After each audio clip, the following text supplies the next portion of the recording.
No? Okay, good. Oh, no, I'm just saying. I know most everyone here. For those of you who don't know me, I play for your company's softball team.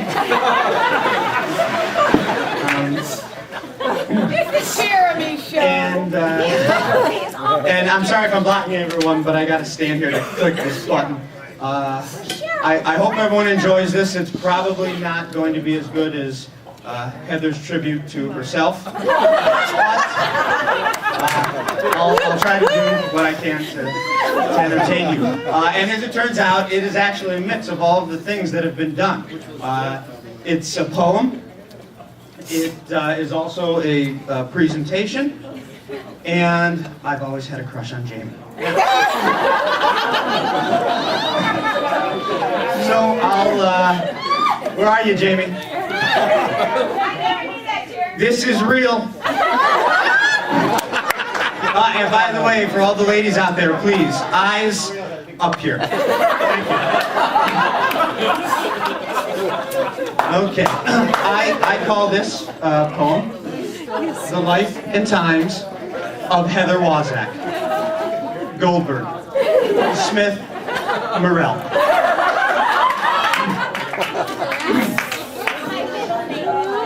On March 27th, 1965, a little baby was born, to everyone's surprise. Now, I'm not saying that this wasn't planned, but let's just say my mom was Christopher Columbus and Heather was Land. Heather's early years were simple and easy. Hormones hadn't hit yet, and everything was light and breezy. As a little girl, Heather was gentle and kind and sweet, and everyone who met her felt swept off their feet.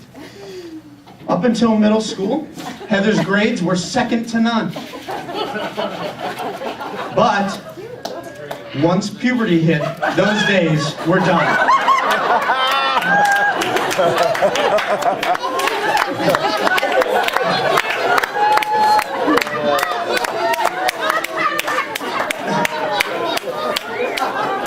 Boys, boys, boys, that was all she ever saw. Boys, boys, boys, they were what she lived for.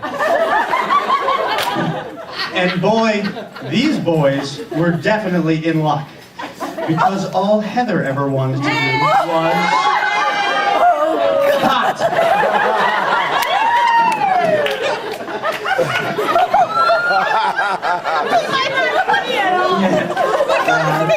She'd go into the basement and blow bubbles in a tube. Her little brother, me, would run down and say, "What you doing, dude?" And she and her friends would laugh and laugh, and then hang me from my wrists from a hook in the living room ceiling.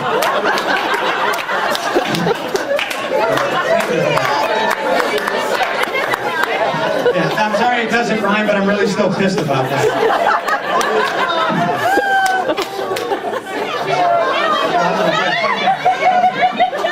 Yeah, well, yeah, right. Yeah. In my underwear, don't try to defend yourself. That was wrong. Now, it is at this point that we have a divergent path regarding Heather's teenage years, depending who you ask. According to my parents, Heather was the apple of their eye, who was given everything that their modest lifestyle could supply. However, Heather sees those years in a very different way.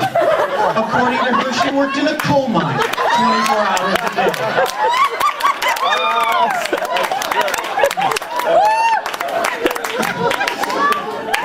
She was given nothing, and she had to work for it all.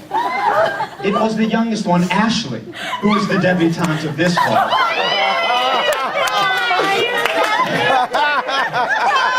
Yeah, looking good, Ash.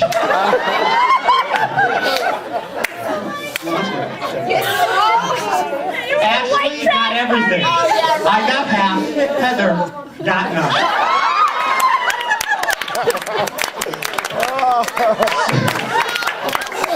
So she decided she needed to find things of her own with which to have some fun. I said.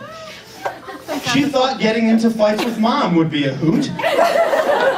That is until the day Mom pushed her down the stairs. That also didn't rhyme, but that's a story worth telling. It was at this point that Heather thought, maybe I need a little more room. So off to ASU she went to fulfill her educational plan. And that she did by majoring in the world's best tan. But it is here that I will briefly divulge some additional knowledge. I remember when my parents dropped me off at college. I also remember that sad, sad day when Mom and Dad drove Ashley to Wisconsin for her 4-year stay. But you see, Heather has no such recollection because she was sent alone on an airplane. But it was with much affection. We love you, we'll miss you, my parents yelled to the aircraft as they popped champagne and laughed and laughed and laughed.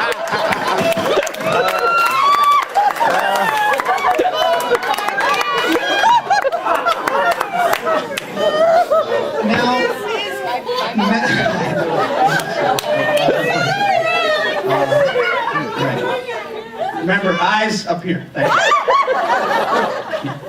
Now, let me tell you about when Heather met a fine boy who would come to bring her nothing but joy. Oh no, that's okay. I gotta kind of time it. Well, thank you. You're pretty. I didn't mean it, Jen. I love you. She met a boy. Yes. His name was Ed Bugamoni. No. I meant his name was Bill Wozak. He was smart, handsome, and something Calzak. It's very hard to get something rhyme with Wozak. Their relationship was perfection, one might say. That is, if you don't include any weekend or weekday.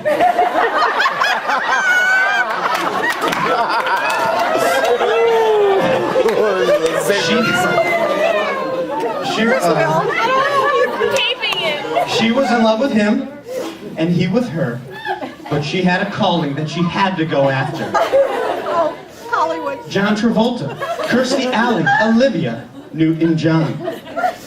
These were all of Heather's idols, and she was ready to move on. So after getting straight A's at Arizona State,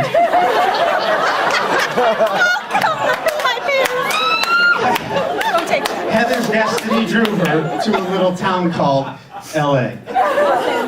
She worked and worked to earn her star on the Hollywood Walk of Fame. That is until the day the police and helicopters came to chase down a fugitive running through her one-star apartment building. And it was at this point that Heather said to herself, what am I doing? Sure, it may seem like Hollywood is the only place to live the movie star life, but really, what place is more connected than Pepper Pike? So back to Ohio she went with a thrill to fulfill her true destiny, to marry Bill.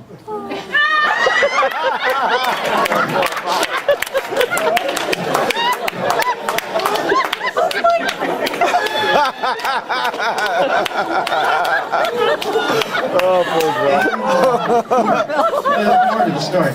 And marry him she did, out of love, not hate. And Bill did the only reasonable thing he could do, work in another state.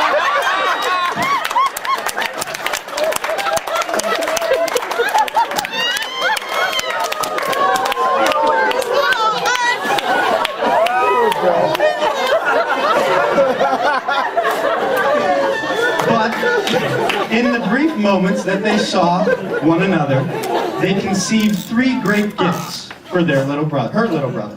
Theirs, I love you, Bill.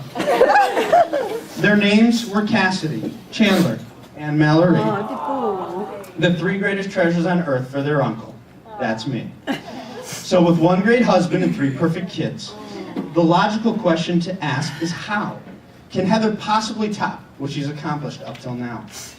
Well, I've come up with a guess as to how Heather's life will go from now until March 27th, 2034. She'll be shopping for Kreplach at Beechwood Place. When an agent will stop her and say, "My God, look at that face. I will never see such good looks again wherever I go. My dear, you have the face for talk radio."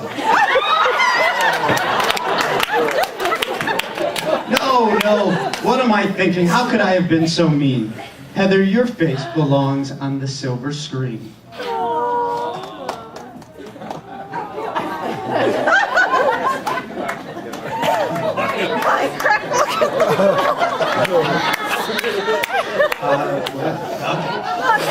50 films later, no, I'm waiting. Oh, 50 films and 3 husbands later, Heather was an international star, one beloved and revered both near and far.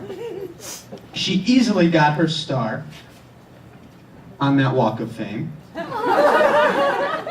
Thank you. Yeah, no problem. But something about her life just wasn't the same. Sure, the fame and the money were truly a thrill, but she wasn't as happy as she was when she was with the kids and Bill. So she quickly flew back to the last place where she felt truly alive. That place, 635 Beacon Hill Drive. So for the rest of her days and the rest of his years, Bill and Heather stayed side by side and shared laughter and tears. How and why they loved each other was surely no mystery. Their love would be remembered throughout the annals of history. They watched as their kids grew up and moved away to become a successful businesswoman and baseball star and president of the United States.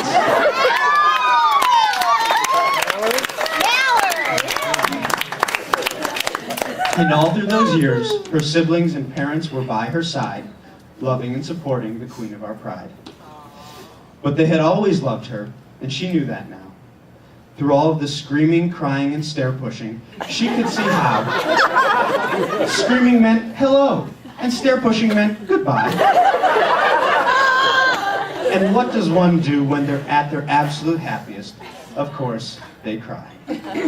We all love you, Hev. How could it be any other way? You are fun, chic, loving, and caring in the most special way. So happy birthday, Hev. We'll always be there for you, whether you're 23 or 102. Happy 60th birthday.